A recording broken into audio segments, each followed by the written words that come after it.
At dinner, my mom set her fork down flat. I had 1 month to find a new place. They'd sold the house without telling me. By morning they were gone. 6 months later, my phone buzzed asking why I was still there.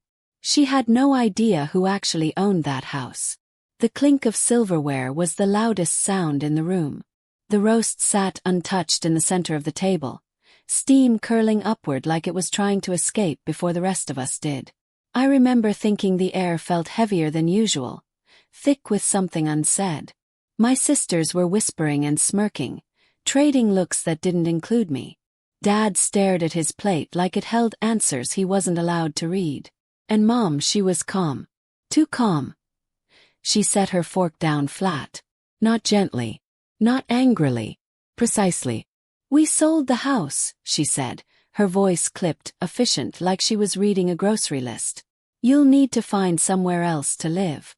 You have a month." The words didn't land all at once. They scattered. Sold the house. Somewhere else. Month. I waited for the follow-up, "Just kidding." Or "We'll help you." Or even "I'm sorry." None came. Mom reached for her water, already done with the conversation. Dad didn't look up. He nodded once, barely perceptible, like this had been discussed at length somewhere I was never invited. His silence felt louder than Mom's announcement. It told me everything I needed to know about where he stood. Behind her, always. Then my sisters laughed. Not nervous laughter. Not awkward. Real laughter. One of them said, "I mean, it's about time," and the other added, "She's still here." They shook their heads like I was a bad habit the family was finally quitting. My chest tightened. My ears rang. I could feel my face burning, but my body wouldn't move. I was still holding my fork, hovering over a plate I suddenly didn't recognize as mine. Month. 30 days to erase myself from the only home I thought I had. 30 days after years of being the one who stayed quiet, stayed helpful, stayed small enough not to be a problem. I wanted to ask why. I wanted to ask when. I wanted to ask how long they'd known. But the truth was already clear. Long enough to laugh about it. Long enough to make plans without me. Long enough to decide I was disposable. That night, I lay awake replaying the scene, realizing this wasn't sudden. It was inevitable. I had mistaken tolerance for love, proximity for belonging. The house wasn't home anymore. Not because it was sold, but because I never truly had a place in it. And that was the moment something cracked. Not loudly. Quietly. The kind of crack you don't notice until everything starts to fall apart later. Before I tell you how this happened, and how it led to a truth none of them saw coming. Tap like and comment where you're listening from if family ever pushed you out. By the time that dinner happened, I was 26 years old and already used to disappearing in plain sight. I worked in tech, quiet, stable, the kind of job that sounds impressive when explained to strangers but barely registered at home. To my family, I wasn't the one with a career or the smart one. I was just Cheryl, the extra chair at the table. The daughter who filled gaps without ever taking up space. Our family had a hierarchy, whether anyone admitted it or not. Mom sat firmly at the top. She liked control. Over schedules, opinions, appearances. She had a way of speaking that didn't invite discussion, only compliance. Dad existed on the sidelines, physically present but emotionally checked out. He worked, came home, watched TV, and avoided conflict like it was contagious. When Mom spoke, he agreed. When she decided, he supported. Silence was his contribution, and why sisters were her reflections. Louder. Sharper. Always favored. Their accomplishments were celebrated. Their mistakes explained away. If they were cruel, it was just their personality. If I was quiet, it was because I had nothing worth saying. They spoke over me, corrected me, laughed at me. And somehow, that became normal. I learned early not to expect much. Birthdays passed with vague acknowledgments or last-minute grocery store cakes. Family vacations were planned without checking my schedule. Then I was blamed when I couldn't go. If I wasn't in the room, I was forgotten.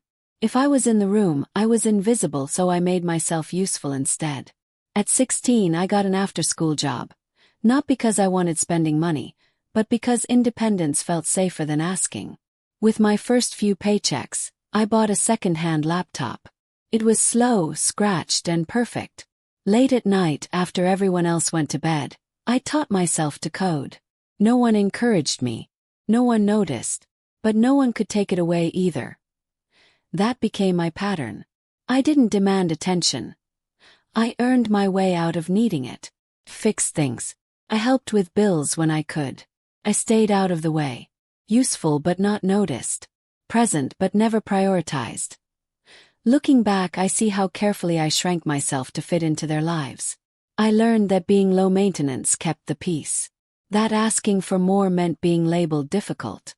That love in our house was conditional, and I was safest when I asked for nothing at all. So when my mom set her fork down that night and told me I had a month to leave, it shouldn't have surprised me.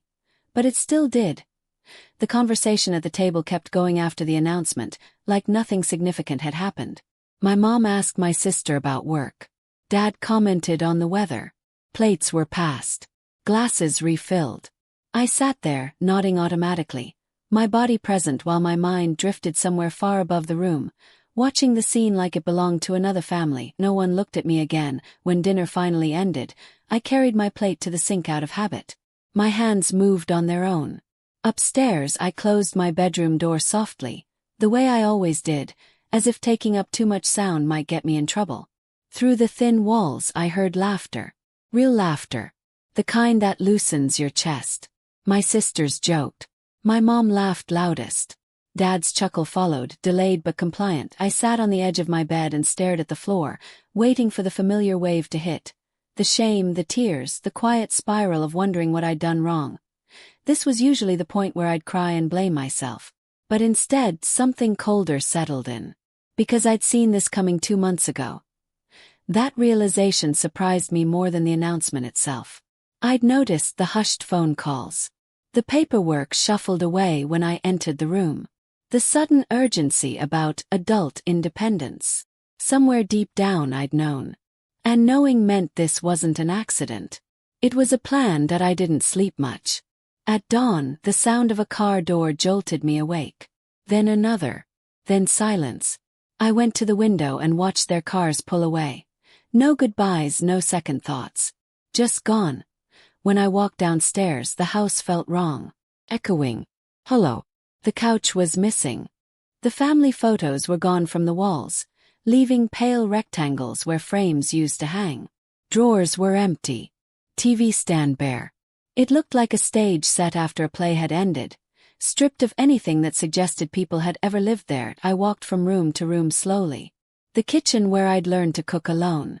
The living room where I'd sat quietly while everyone else mattered more. My childhood bedroom door stood open, but the house no longer felt like it remembered me. That's when the weight of it hit. Not just that they'd sold the house, but that they'd left me behind without hesitation. Without care. Without even a note. My chest tightened. And for a moment, I thought the tears would come instead. They didn't. I stood in the middle of the empty living room and made a choice. If they thought I was powerless, they'd miscalculated. If they expected me to panic, to scramble, to disappear quietly like I always had, they were wronged. I wiped my face, pulled out my phone, and started planning. No tears. Just math. 2 months earlier, I'd been sitting on my bed with my laptop balanced on my knees, half watching a show, half scrolling through listings in my city. Rent prices. Studios. Places I couldn't quite afford yet, but wanted to understand. That's when I saw my house. The photos loaded slowly, one by one. The front porch I'd swept every weekend. The kitchen with the outdated tile. The living room, staged to look warmer than it ever felt. The description said recently updated, move-in ready. There was no mention of me. No mention that someone still lived there. No warning. Just a clean, cheerful listing announcing my erasure. I stared at the screen, waiting for my stomach to drop. First came hurt. A deep, aching kind that made my chest feel hollow. Then anger, hot and sharp, burning through years of swallowed words. And then, unexpectedly, clarity. The kind that cuts through noise and leaves only options. While they were packing boxes and planning their future without me, I was quietly setting something in motion. Something legal. Something irreversible. I didn't confront them. I didn't ask questions. I didn't cry in the bathroom or try to negotiate my worth. Instead, I made a call. Then another. I talked to a lawyer. I pulled records. I asked very specific questions and listened carefully to the answers. What I found changed everything. There were signatures missing. Timelines that didn't add up. Decisions made without proper consent. The house, the one they spoke about like it was theirs alone, wasn't as simple as they thought. Not legally. Not anymore, so I stayed quiet. I went to work. I cooked dinner. I nodded through conversations that now felt almost surreal. They thought I was unaware, passive, waiting to be told what to do. They mistook my silence for ignorance. But silence had always been my advantage. They'd taught me that. This was the moment I stopped being disposable. Not when I signed anything. Not when papers were filed. But when I realized I didn't have to announce my pain to earn justice. I didn't have to fight loudly to fight effectively. Back in the present, I stood in the empty living room, sunlight spilling across the bare floor. The house felt different now. Not abandoned but paused. Waiting. They thought they'd left me behind. What they didn't know was that I'd already moved. Just not out. 6 months passed. Not in a montage, not magically, but one ordinary day at a time. I stayed. I worked. I paid the bills that arrived with my name on them. Slowly, the house began to change. Not because I was trying to reclaim it, but because I was finally allowed to exist in it. I brought in furniture that felt like me. A couch that didn't require permission. Lamps that warmed the corners instead of leaving them dim. Plants on the windowsills. The echo disappeared. The room softened. The house exhaled, and so did I. I changed too. Subtly at first. I slept through the night. I stood a little straighter. My shoulders weren't constantly braced for impact. Without the daily tension of being watched and judged, my thoughts felt clearer. I cooked meals I actually wanted to eat. I worked from the dining table some days, sunlight on my hands, realizing how little space I'd needed to feel whole. There was no contact from my family. No check-ins. No accidental texts. No holidays acknowledged. It was complete silence. The kind that confirms what you already knew but hoped wasn't true. They hadn't just pushed me out. They'd erased me and moved on. And then, one afternoon, my phone buzzed. "Why are you still there?" That was it. No hello. No concern. No confusion. Just irritation. As if I were a package that hadn't been picked up on time. I stared at the screen, then laughed. Quiet, almost surprised sound. Not bitter. Not sad. Just clear. The question told me everything. They thought the house was long gone. They thought I was a problem that should have resolved itself by now. I didn't respond. Another message came through. Then another. Missed calls stacked up, one after the other. My phone vibrated across the table, insistent, demanding the urgency I no longer felt. I let it ring. I made tea. I watered the plants. I watched the sun shift across the living room wall. For the first time in my life, I didn't rush to explain myself. I didn't scramble to soothe anyone's discomfort. They were about to find out. And I wasn't going to rush it. Whatever they thought they'd left behind wasn't panicking, wasn't pleading, wasn't afraid. She was waiting, calm, grounded, and very much still there. It was a Saturday morning when I heard it. The familiar engine pulling into the driveway. The sound cut through the quiet like a ghost from another life. I didn't need to look out the window to know who it was. Some habits never leave you. I took a breath, set my mug down and walked to the door. All four of them stood there. Mom, tight-lipped and already annoyed. Dad, squinting at the house like it didn't match the picture in his head. My sisters, arms crossed, scanning for something to criticize. They froze when I opened the door. Their eyes moved past me, the couch, the rug, the artwork on the walls, the plants by the window. The house wasn't empty anymore. It was lived in, warm, intentional. "What is this?" one of my sisters said, stepping forward. Mom didn't wait for an answer. She walked in like she still owned the place, heels clicking sharply against the floor. Her gaze darted from room to room, cataloging the changes. My other sister ran her hand along the back of the couch. This looks expensive, she said, suspicion creeping into her voice. I closed the door behind them and leaned against it, suddenly very aware of how calm I felt. Do you want to sit? I asked, gesturing toward the living room.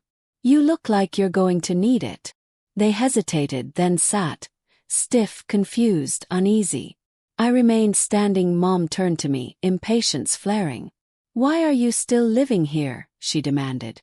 We sold this house. I smiled just slightly. I know, I said. That's why I'm still living in my house. The silence that followed was heavy enough to press against my ears. Dad blinked. One sister laughed, sharp and disbelieving.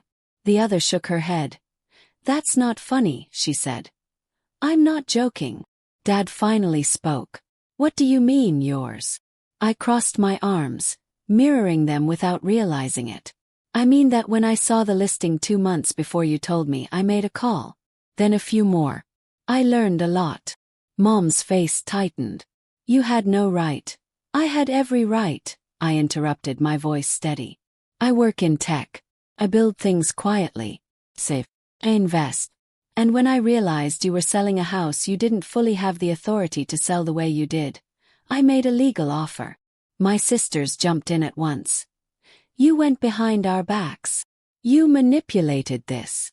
You planned this. Yes, I said simply. I did. Dad looked lost, his gaze bouncing between us. So, you bought it. I did, I said. Legally. Cleanly. The paperwork's done. Mom's face drained of color. For the first time she didn't have a response ready. Her mouth opened then closed. Control slipped from her expression, replaced by something I'd never seen before, fear.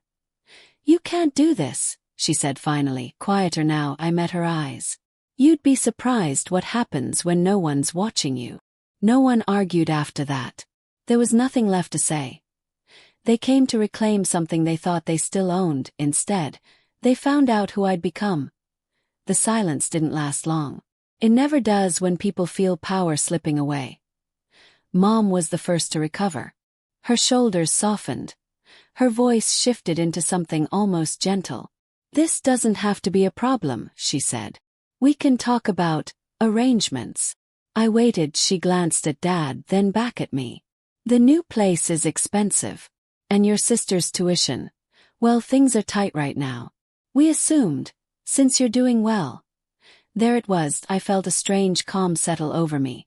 The kind that comes when something you've always suspected finally proves itself. They didn't come back because they missed me. They didn't show up out of concern or regret. They came because I was useful. I tilted my head slightly. So if you had known I was useful, I asked, you would have treated me differently? Dad shifted in his seat. That's not fair, he said weakly, like he wasn't even trying to convince himself. I stepped forward, my voice steady, clear. It's exactly fair. You made choices. Over and over. You chose who to celebrate, who to protect, who to invest in. And every time it wasn't me. Mom's eyes filled with tears, fast and practiced. We're still your parents, she said, pressing a hand to her chest. Families help each other. I nodded once. You're people I'm related to, I said. That's not the same thing. My sisters exploded at that. That's cruel. You're punishing us. You think you're better than everyone now. I shook my head. I'm not being cruel. I'm being consistent. I learned that from you. Mom stood up, anger bleeding through the tears. After everything we've done for you, you didn't forget me by accident, I said, my voice unwavering. You made choices over and over. You decided who mattered in this family. And it wasn't me. No one interrupted me this time. I'm not taking revenge, I continued. I'm just done pretending that access to me is automatic. I walked to the door and opened it. The morning air rushed in, cool and final. You need to leave. They stared at me like they didn't recognize the person standing in front of them. Mom grabbed her purse, eyes sharp. This isn't over, she said as she passed me. I met her gaze. It is for me. The door closed behind them with a soft, definitive click. And for the first time in my life, I didn't feel invisible at all. In the weeks that followed, My phone became a museum of missed calls and unread messages. Dad left long voicemails, his voice heavy with apology and explanation. Stress, misunderstandings, intentions that never quite matched outcomes. He said he should have spoken up sooner. He said he was sorry. He never said he would have done anything differently. My older sister texted paragraphs about how everything had been taken the wrong way, how emotions ran high, how families fight and move on. The younger one was more direct. She asked if I could help with rent, then tuition, then just for now. None of them asked how I was. I didn't respond. A month later, my aunt showed up with coffee and a careful tone. She sat at my kitchen table, hands wrapped around the cup, eyes scanning the room like she was trying to understand the version of me that lived here. "They're still your family," she said gently. "Holding on to anger will only hurt you." I smiled, not unkindly. "I'm not angry," I said. "I'm clear." I explained that walking away wasn't about punishment or proving a point. It was about choosing myself without apology. About finally understanding that love doesn't require me to disappear. That boundaries aren't cruelty. They're honesty. She nodded slowly. Even if she didn't fully agree, life settled after that. Quietly. The house filled with small, ordinary joys.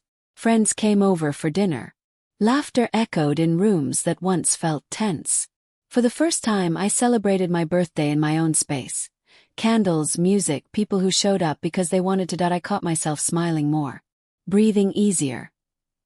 Sometimes I thought about how close I'd come to believing I was worth less.